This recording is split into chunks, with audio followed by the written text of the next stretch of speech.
तो हेलो दोस्तों, welcome to the tricks world. आज के इस वीडियो में हम लोग आई के बारे में पढ़ने वाले हैं। मानव नेत्र के बारे में पढ़ेंगे, ठीक है।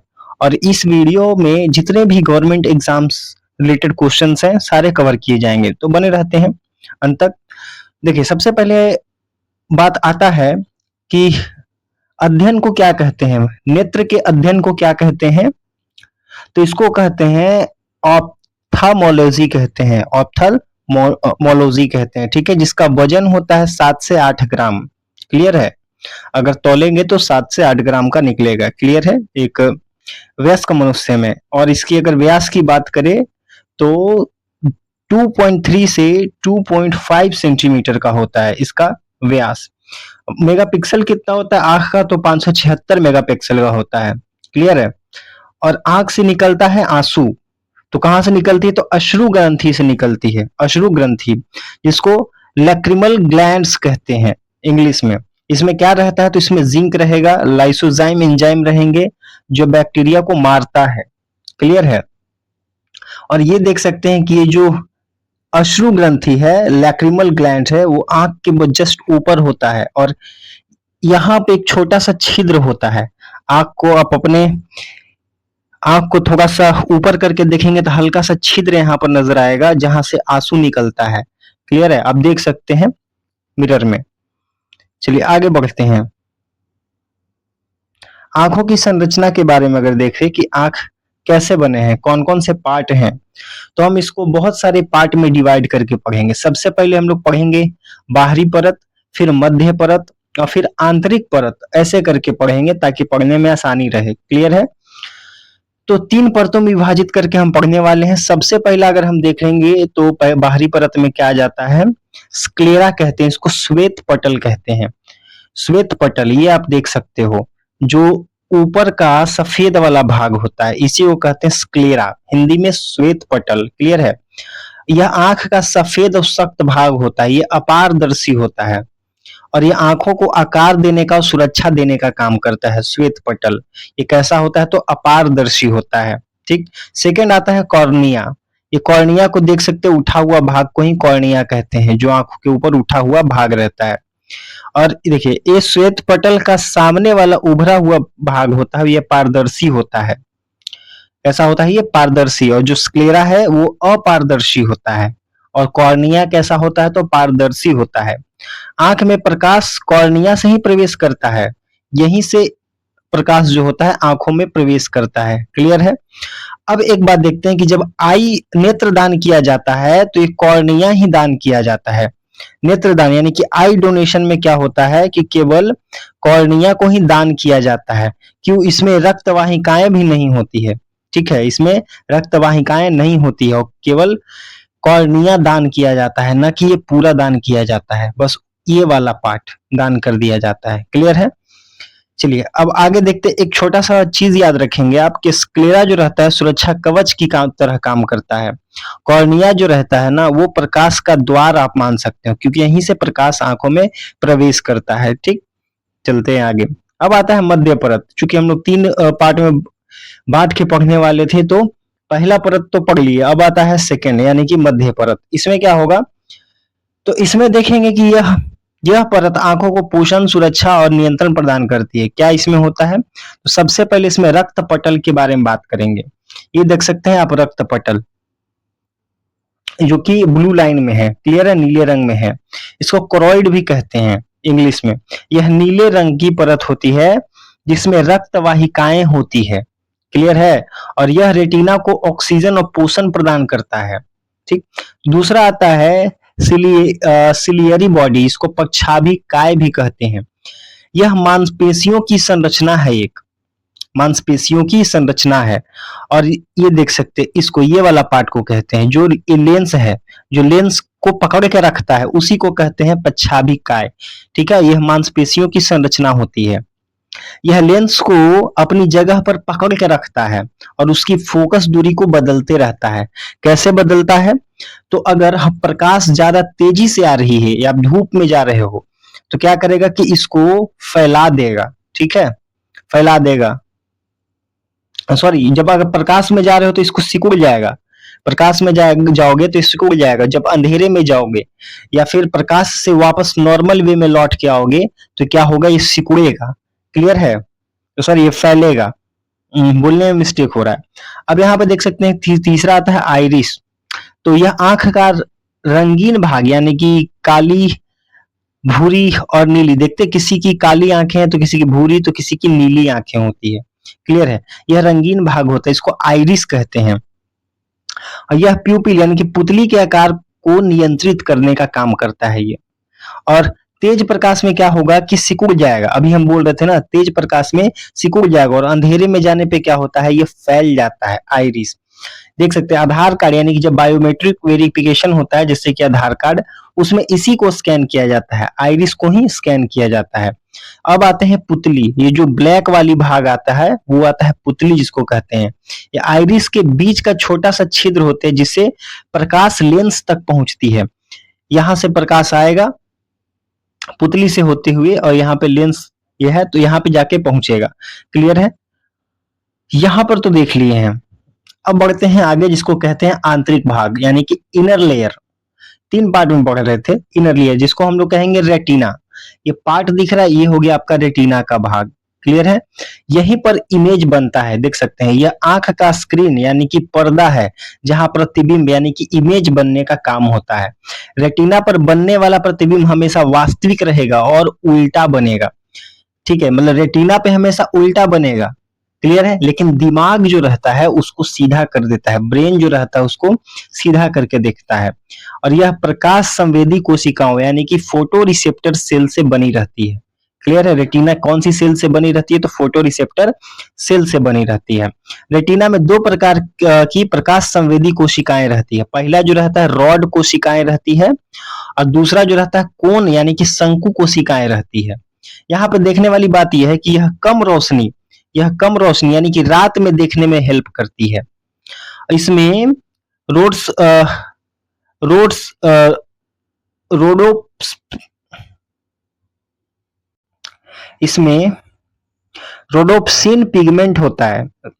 विटामिन ए की कमी से यह प्रभावित होता है, इसीलिए कहते हैं कि विटामिन ए की कमी से रतौंधी होती है। क्लियर है? रात में देखते हैं तो यही काम आता है। रॉड कोशिकाएं ही रात में देखने में हेल्प करती है। ये कोशिकाएं उल्लू में ज्यादा होती है, बहुत अधिक संख्या में उल्लू में, इसलिए वो रात को भी देख सकता है। हमारे में कम होती है इसलिए हम रात को नहीं देख सकते हैं उतना, बिना लाइट के हम देख ही नहीं सकते। क्लियर है? और उल्लू में ज्यादा होता है इसलिए वो रात को भी बहुत आसानी से देख पाता है। कौन शंकु के बारे में बात करें तो यह तेज रोशनी में कार्य करता है और रंगों को पहचान यही करता है। ठीक है, कौन कोशिकाएं। क्लियर है? आगे देखते हैं। मुख्य आंतरिक भाग की अगर बात करो, ये भी तीसरे में ही आता है, आंतरिक में ही, लेकिन और अच्छे से अगर डिफाइन करके देखते हैं तो इसमें आता है आईलेंस, फिर आता है येलो स्पॉट, फिर आता है ब्लाइंड स्पॉट्स। बहुत बार एग्जाम में इससे प्रश्न आ चुके हैं। क्लियर है? चलिए पहले आईलेंस की बात कर लेते हैं। तो मानव आंख में क्रिस्टलिन कॉन्वेक्स लेंस होते हैं यानी कि द्वि उत्तल लेंस होते हैं। उत्तल लेंस कैसा होता है? अवतल लेंस देखिए ऐसा होता है और उत्तल लेंस उठा हुआ रहता है। क्लियर है? तो ये देखिए उठा हुआ लेंस है यानी कि उत्तल लेंस रहता है। आंखों में कैसा लेंस रहता है? तो उत्तल लेंस रहता है और यह प्रोटीन का बना लचीला और पारदर्शी होता है, प्रोटीन का बना होता है। येलो स्पॉट की बात करते हैं तो ये फिगर देख सकते हो, इसको कहते हैं येलो स्पॉट। तो रेटिना के केंद्र में रहता है, जो रेटिना के बीचों बीच रहता है। क्लियर है? रेटिना के केंद्र में स्थित वह बिंदु जहां सबसे स्पष्ट और तीक्ष्ण प्रतिबिंब यानी कि शार्पेस्ट इमेज बनता है। क्लियर है? अगर निशाना जो लगाता है स्नाइपर तो आंखों को देखते हैं मैनेज करता है ना, हल्का सा झुकाता है। क्यों? क्योंकि जो इमेज है वो आके कहां बन जाए, तो येलो स्पॉट पे बन जाए। येलो स्पॉट पे बनेगा तो उसको बहुत अच्छे से पैनी नजर से दिखाई देगा कोई चीज और निशाना बहुत सटीक लगेगा। क्लियर है? ये बात है। अब आता है कि और यह कोण, यहाँ कोण की संख्या सबसे अधिक होती है। कोण बताए थे ना, कोण सेल, कोण कोशिकाएं। अब ब्लाइंड स्पॉट्स की बारे में बात करते हैं तो स्पॉट तो वह स्थान जहां से ऑप्टिक नर्व्स मतलब ये वाला पार्ट जो दिमाग में जाके फिर मिलती है, मस्तिष्क की ओर जाती है यहाँ से। यहाँ कोई रॉड या कोन्स नहीं होते हैं, यानी कोई रोड्स और कोन कोशिकाएं नहीं होती है, इसीलिए यहाँ पे कोई इमेज नहीं बनता। ठीक है, इमेज नहीं बनता है, इसीलिए इसको हम ब्लाइंड स्पॉट कहते हैं। इसलिए यहाँ कोई प्रतिबिंब नहीं बनता है, इसीलिए इसका नाम है ब्लाइंड स्पॉट। क्लियर है। अब यहाँ पे देखने वाली एक बात है कि आंख में के अंदर द्रव्य होते हैं, ये दो प्रकार के होते हैं। क्लियर है। इसको एक्वास ह्यूमर कहते हैं, यानी जलीय द्रव। एक को कहते हैं विट्रस ह्यूमर कहते हैं, यानी कि कच्छाव द्रव कहते हैं। अब यहाँ पे देखने की बात यह है कि लेंस, देख सकते हैं, लेंस और कॉर्निया के बीच में जो द्रव्य पाया जाएगा, यहाँ पर जो द्रव्य पाया जाएगा उसको कहेंगे एक्वास ह्यूमर। एक्वास का मतलब होता है साइंस में पानी। क्लियर है। कॉर्निया के बीच का नमकीन द्रव जो कि आंख के सामने के हिस्सों में दबाव बनाए रखता है ताकि आंख डैमेज ना हो। ठीक है। अब आता है बिट्रस ह्यूमर। तो यहाँ पे क्या होता है, तो लेंस और रेटिना के बीच का जेली जैसा गाढ़ा द्रव होता है जो आंखों के गोल आकार यानी आई बोल को बनाए रखता है। देख सकते हैं, मतलब ये है लेंस और यहाँ पे जो आपका मिल जाएगा विट्रस ह्यूमर्स, और यही आंखों को गोल बनाए रखता है, आंखों को पचकने नहीं देता है। देखते कभी आंख पे चोट लग जाता है तो ये क्या होता है कि ये छिद्र हो जाता है और बाहर निकल जाता है और आंख क्या होती है, पचक जाती है। तो सुनते हैं कभी किसी का आंख बह गया। क्लियर है। अच्छा, येलो स्पॉट्स को एक और नाम से जानते हैं जिसका नाम है मैकुला। क्लियर है। आगे बढ़ते हैं, कार्य प्रणाली देख लेते हैं कि काम कैसे करता है, आंख जो है काम कैसे करता है। वीडियो थोड़ा सा लंबा होगा लेकिन हाँ, सारा जानकारी मिलेगा इस वीडियो में, नोट्स का स्क्रीनशॉट कर सकते हो आप। कार्य प्रणाली के बारे में बात करें तो इसमें आता है समंजन क्षमता के, पहले देखते हैं। पावर ऑफ एकोमोडेशन के बारे में बात करते हैं। तो लेंस की अपनी फोकस दूरी को बदलने की क्षमता किसमें होती है, तो सिलियरी मसल्स की मदद से होती है। इसमें क्या होता है कि ताकि पास और दूर की वस्तुओं को साफ से देखा जा सके। जैसे कि अगर हम किसी पास की वस्तु को देखते हैं तो ये जो सिलियरी मसल्स जो होते हैं ना, वो लेंस को खींच लेते हैं। सिलियरी मसल्स सिकुड़ती है, जिससे क्या हो जाता है कि लेंस मोटा हो जाता है। लेंस मोटा हो जाएगा तो फोकस दूरी क्या हो जाएगी, कम हो जाती है। फोकस दूरी कम हो जाती है तो हम क्या कर सकते हैं, पास की वस्तुओं को आसानी से देख सकते हैं। क्लियर है। अब यही हम बात कर लेते हैं कि दूर की ऑब्जेक्ट को यानी दूर की वस्तुओं को देखते हैं तो इसमें क्या होती है कि सिलियरी मांसपेशियां स्थिर होती है, यानी कि फैलती है। जब फैलेगी तो क्या होगा कि लेंस पतला हो जाएगा, जो लेंस होगा वो पतला होगा और फोकस दूरी बढ़ जाती है और दूर की वस्तुओं को हम आसानी से देख पाते हैं। यहाँ पे याद रखने वाली बात है। अब आते हैं सेकंड, दृष्टि का स्थायित्व। तो यहाँ पर रेटिना पर बनने वाले प्रतिबिंब का असर क्या होता है, वस्तु को हटाने के बाद भी 1/16 सेकेंड तक रहता है। और इसका काम जैसे कि इसी का सिद्धांत पे सिनेमा चलचित्र काम करता है, मतलब 1/16 1 सेकेंड के 16वां भाग में हर एक बार इमेज चेंज होते रहता है। तो हमको लगता है कि जो फिल्म चल रहा है उसमें रियल मूवमेंट हो रहा है, ऐसा नहीं है। वहां बहुत सारे इमेजेस को मिला के बनाया जाता है और हर एक सेकंड के 16वां भाग में उसको रिप्लेस कर किया जाता है बार बार। ठीक है। और इसी के आधार पे ये बचपन में आप देखे होंगे बाइस्कोप, वो भी काम करता है। लेकिन ये जो फिल्म रहता है वो थोड़ा तेजी से काम करता है, इसलिए इसमें चलता फिरता ऑब्जेक्ट दिखाई पड़ता है। ठीक है। आगे बढ़ते हैं। अब आता है तीसरा, सामान्य दृष्टि। तो आपको पता होगा, ये बहुत से लोकप्रिय बात है कि एक स्वस्थ आंख के लिए 25 सेंटीमीटर होती है, मतलब एक 25 सेंटीमीटर तक आप ठीक ठाक देख सकते हो। क्लियर है। न्यूनतम दूरी जिसको कहते हैं, इससे जो कम दूरी को रहेगा तो उसको आप उतने अच्छे से नहीं देख पाओगे। क्लियर है। इससे कम दूरी की वस्तु स्पष्ट नहीं दिखाई देती है। अब आगे बढ़ते हैं। तो आता है स्पष्ट दृष्टि की अधिकतम दूरी कितनी होती है, तो इनफाइनाइट होती है। वस्तु को अनंत दूरी अगर कोई पूछ दे कि न्यूनतम दूरी कितनी होती है तो 25 सेंटीमीटर। अगर अनंत दूरी की बात करें तो इनफाइनाइट बोल देंगे। क्लियर है। इनफाइनाइट मतलब कि अधिकतम दूरी, इसका कोई वो नहीं है, सीमा नहीं है। चलिए आगे बढ़ते हैं। अब आता है यहाँ पे मेन बात पढ़ने वाले हैं, आंख के प्रमुख रोग और उसके उपचार के बारे में और क्यों होता है वो भी पढ़ेंगे, उसके ट्रीटमेंट के बारे में सब। जैसे कि सबसे पहले अगर बात करें तो आता है मायोपिया। इसको हम लोग हिंदी में कहते हैं निकट दृष्टि दोष। इसमें क्या होता है कि पास का वस्तु जो होगा वो साफ तो दिखेगा, लेकिन दूर का क्या दिखेगा, तो धुंधला दिखेगा। प्रतिबिंब कहाँ बनेगा, तो रेटिना से पहले बन जाता है, इस वजह से ऐसा होता है। इसमें क्या होता है, आई बॉल का लंबा हो जाना या फिर लेंस का मोटा हो जाना, इस वजह से ऐसा निकट दृष्टि दोष होता है। अगर इसके पेशेंट को क्या करता है, तो डॉक्टर कॉनकेव लेंस दे देता है, यानी कि अवतल लेंस दे देता है। ठीक है, अब आता है, इसको कहते हैं दूर दृष्टि दोष। इसको हाइपर मेट्रोपिया भी कहते हैं। इसमें क्या होता है, दूर का वस्तु तो साफ दिखेगा, लेकिन पास का वस्तु थोड़ा धुंधला दिखेगा। क्यों होता है ऐसा, क्योंकि प्रतिबिंब रेटिना के पीछे बनता है। क्लियर है। इसमें क्या होगा, तो आई बॉल का छोटा हो जाएगा या फिर लेंस पतला हो जाता है, और इसके पेशेंट को, यानी कि दूरदृष्टि दोष वाले पेशेंट को डॉक्टर उत्तल लेंस देते हैं। अब आता है जरा दृष्टि दोष। जैसे कि बुढ़ापा में पास और दूर की वस्तुएं जो होती है धुंधला दिखने लगता है।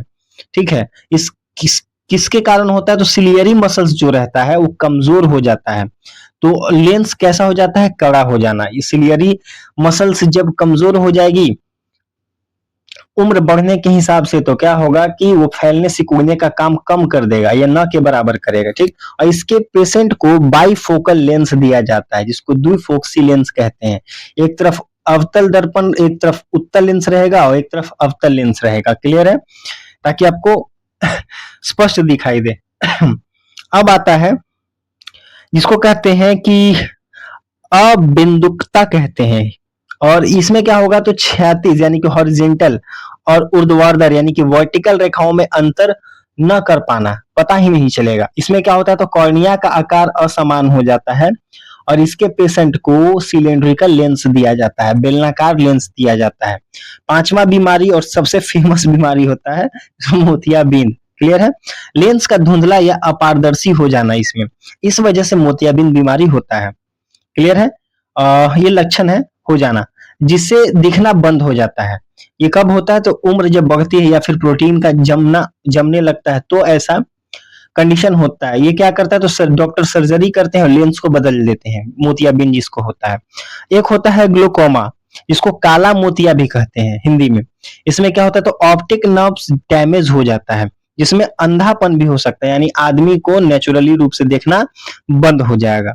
तो आंख के अंदर का द्रव का दबाव मतलब कि बढ़ जाता है, इस कारण ऐसा होता है, और दवाई या फिर सर्जरी के रूप से इसको ठीक किया जा सकता है। अब एक आता है नाइट ब्लाइंडनेस, को रतौंधी कहते हैं। तो अंधेरे या मंद प्रकाश यानी कम प्रकाश में दिखाई नहीं देगा, और विटामिन ए की कमी से होती है। इसमें रॉड कोशिकाएं क्या होती है, प्रभावित होती है। याद है, रोड कोशिका और कोण कोशिका के बारे में बताया जा चुका है पहले। और अगर इसका उपचार करना है, तो आप ऐसा चीज खाएं पिए जो कि विटामिन ए उससे ज्यादा मिले, ऐसा चीज। अब आता है कलर ब्लाइंडनेस, इसमें लाल और हरे रंग में अंतर न कर पाना, इसमें लाल और हरा रंग में अंतर नहीं कर पाता है व्यक्ति, जिसको ये हो जाता है। ठीक है, यह एक अनुवांशिक रोग होता है, जेनेटिक डिजीज होता है, जो कि अपने माता पिता से आता है। ठीक, कोण कोशिकाओं में खराबी हो जाती है इसमें, और इसका कोई इलाज नहीं है। जिसको कलर ब्लाइंडनेस होता है उसका कोई इलाज नहीं है। क्लियर है, एक थोड़ा सा और फैक्ट्स जान लेते हैं अलग से। तो इसमें देखते हैं, उल्लू के बारे में हम पहले बात कर चुके थे। उल्लू रात में देख सकता है, क्यों, क्योंकि इसमें रॉड कोशिकाएं बहुत अधिक मात्रा में होती है।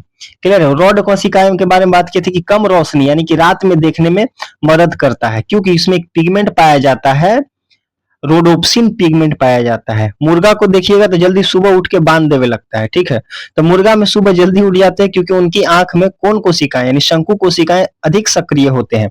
इसीलिए जब सूरज का पहला प्रकाश आता है तो उसको आराम से दिखाई दे देता है, वो जग जाता है, उसके लिए बहुत ज्यादा वो हो गया।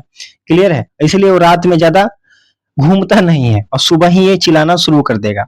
क्लियर है, और कोण कोशिकाएं क्या होती है, तो तेज रोशनी और रंगों को पहचान करने में हेल्प करता है।